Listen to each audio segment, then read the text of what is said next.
Hey, this is Mark Shepard again, and welcome to another morning musing here. And today I want to talk a little bit about those people in our lives who tend to be passive aggressive.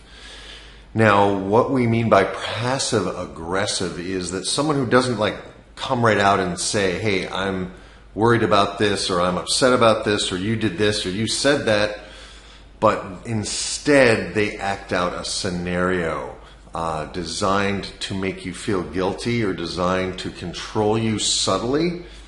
Here's an example. I have a dear friend who has a housemate. The housemate just continued to pester her about possibly moving in. And my friend resisted for a long time. She had some concerns, and the person who wanted to move in didn't have a job. So she was concerned. The person also had a very large dog. But once the prospective housemate got a job, which my friend actually helped her get, and assured my friend that she would be paying $500 a month, and that she was gone pretty much every weekend with her boyfriend. My friend, kind of against her better judgment, said yes. Okay, so now this person moves in, and almost immediately the boyfriend breaks up with her. Boom. So now she's not gone on weekends. She's around all the time, and she's just going through hell, and everyone's supposed to feel sorry for her because her boyfriend broke up with her, you see. And then the band that she was in basically fired her as well. So that's another activity that now she's not doing. So now she's home.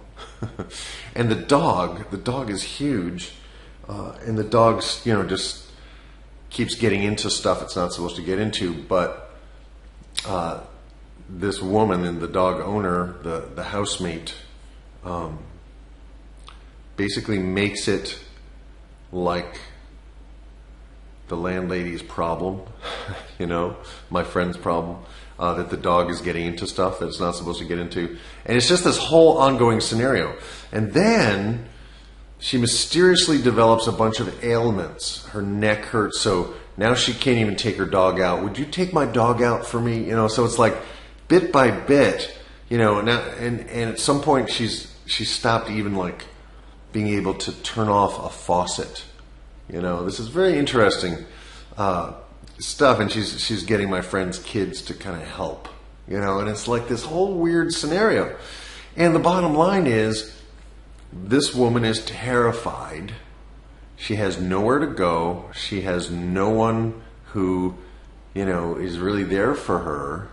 So she's using all these kind of underhanded techniques to make it impossible for my friend to ask her to leave, because only a really bad person would ask someone to leave who's got all these pains and all this physical stuff, and where's she going to go? Her dog is too big. There's no place for her to go. She has no money. It's this whole thing, but it's all designed structurally to keep this woman in control.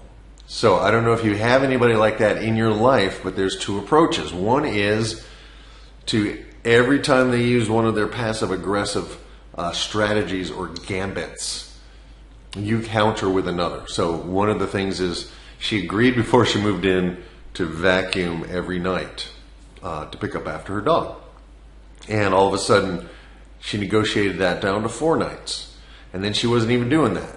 And it turns out she didn't know how to open the vacuum thing to empty it out, or then she couldn't deal with the dust, so all these different things. So my friend got her a dust mask, and so did a combination of, the dust bothers you? Here's a dust mask, oh, you don't know how to open it? Here, I'll give you a lesson, so just step by step, not buying her crap, but being loving and gentle about it. So that's one approach. The other approach is to say, hey, listen, I know what you're doing, and I know it's all bullshit, so cut it out. That you can take either approach. But the bottom line is these people are trying to get control, and they're trying to protect themselves. And so one strategy is to get them to just talk about their fears. That way they don't have to do these stupid ploys to get, sympathy. Give them sympathy and say, listen, I really feel badly for you. But here's the deal. My friend is a single mom. She has 2 ailing parents who live in different locations. She has a full-time job. She has 2 elementary-aged kids. And she's working on a couple of other projects. That's like a lot on her plate. And this housemate is like the straw, that threatens to break the camel's back. So it's really up to us, if we love ourselves, to be able to kind of know when someone's playing us, when someone's kind of playing on our sympathies or making us feel guilty. That's a good sign. If someone's trying to make you feel guilty, it's a good sign there's a passive-aggressive strategy going on. And one of the best defenses against it is to just understand that this person is coming at you from a place of deep woundedness. It doesn't mean you tolerate it, but it enables you to not take it personally and to go, oh, she's trying to manipulate me by making me feel guilty. Interesting. So what is it that she or he is afraid of? What is it that I need? What would allow me, to take care of myself here? Because essentially the message from the passive-aggressive person is, you have to be nice to me. And if you're not nice to me, then you're a bad person, right? It's like they've changed the playing field so that you have to deal with their agenda. So this is kind of a classic challenge in the cowabunga world. How do you live your life fully and really go for what you want when all around you are people who are, trying to manipulate you to get what they want? So, be aware, be conscious, and realize that these people are not necessarily bad people. It's just that they never learned how to ask clearly for what they want. And what's even more important, they never learned how to be able to hear no.